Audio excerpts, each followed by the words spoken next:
Ana kota ni besa wa ruwa na ufina obenu na ko shimuti sa. Ata de shemo biseri no.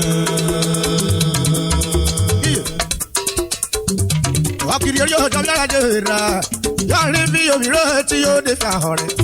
Wadara no mo ififu kan yin yo. Oberu lori ro jeru arege. Ya ri ro yara na nwe ran ikore.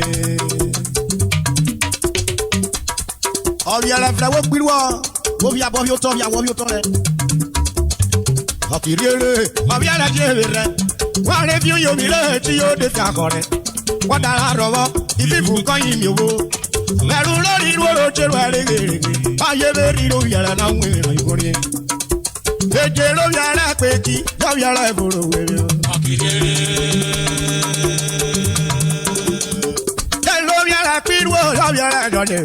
Akidere, yo yara jebera. Anile. Yo de tamare. Ora araba, ibe buka ibe wo.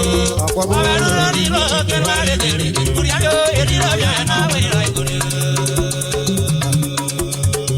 Ifo ke oti na wo yara na bokero. Oberise.